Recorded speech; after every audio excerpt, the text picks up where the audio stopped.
This is part 10 of Exquisite Corpse. So I feel like an absolute poser because I have not seen Chainsaw Man yet. I got this hat from a friend because this hair needed to be tamed.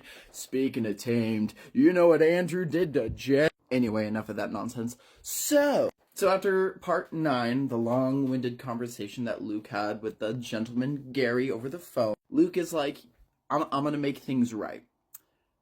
I'm gonna get Tran back. I'm gonna stop this nonsense because, honey, I'm dying because I have diseases that is going to take my life out. So I'm gonna do things right so I can move on with myself. Soren's just like,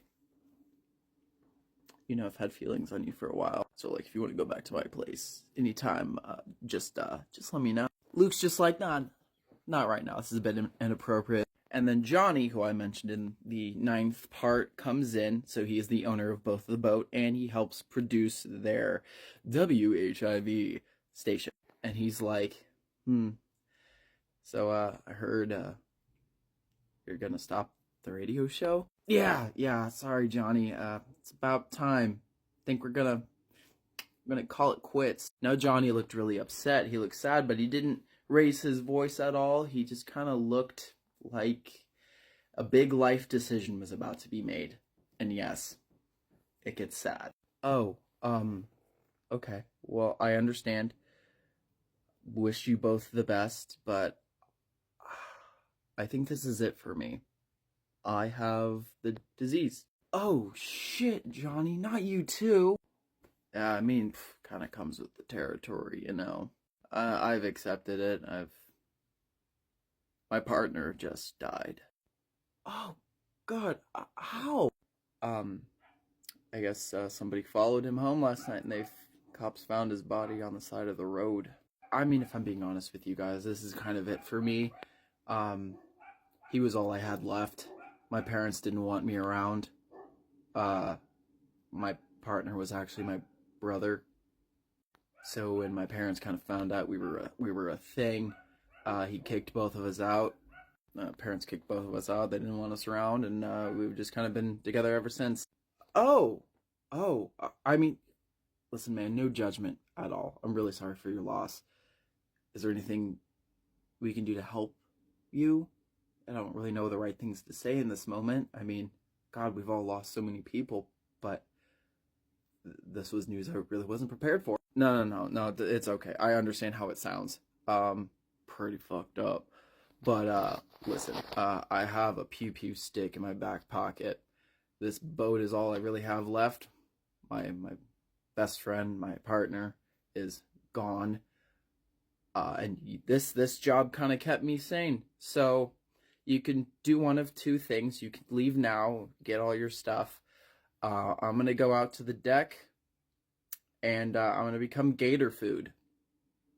So I will say this again, that this book, it has very tough subjects for everybody. It has a really raw look on the experience of all these people involved, as well as a very interesting take on the mind of a psychopath within the book.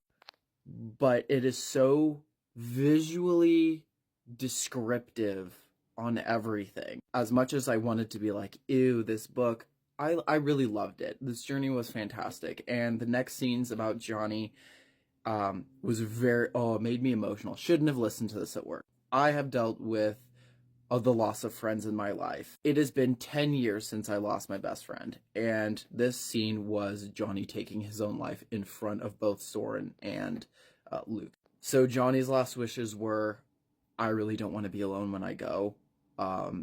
Honestly, if you want to know what to do with my body, just toss me overboard. I'm sure a gator wouldn't mind a little evening snack. Luke and Soren were really respectful about it, and they're like, I'm going to be honest, dude.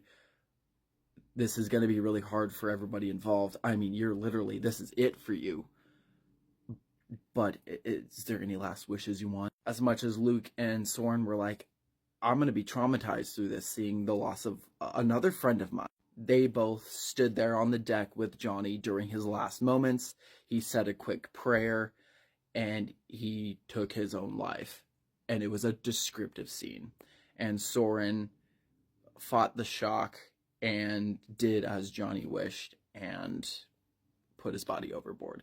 And the last wishes pretty much of Johnny was he didn't want to be alone when he passed, and he asked Luke and Soren to be there, and they did, and the emotions were so raw in it. Wow, writing is absolutely beautiful. The scenes after this were Soren and Luke kind of coming to terms with what they just witnessed. It was very raw. Again, I cannot say this enough. Like, the writing style didn't brush over anybody's emotions or what the actual human experience is to witnessing something like this. Like, it felt like I was there. Like, I just saw this. And as they both kind of cleaned up the scene and acknowledged that, Johnny, oh, my hero, you lived your life. It was a rough go for you. Proud of you, brother. They sent him off and they left the boat, packed up all their stuff for the radio show. And Luke and Soren were chatting in the car, and this is where Soren asked about him and Tran.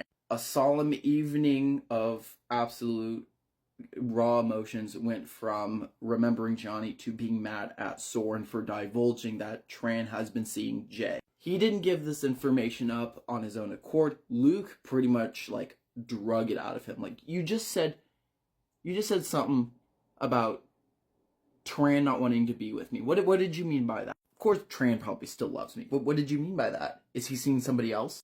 I mean, I may or may not have, like, saw him the other day. He was sleeping on the streets. He looked pretty rough, my guy. But, he might be seeing someone else. Hey, all right. He's seeing Jay Byrne. He mentioned Jay Byrne. Jay Byrne. Oh, hell no. Him? Instead of me? Are you kidding? Oh, my God. So they both started to argue. Luke was getting mad. But then it went from anger to being aggressively turned on. And Soren and Luke went home together. And knick-knack, paddywhack, gave each other a bone. You know, type of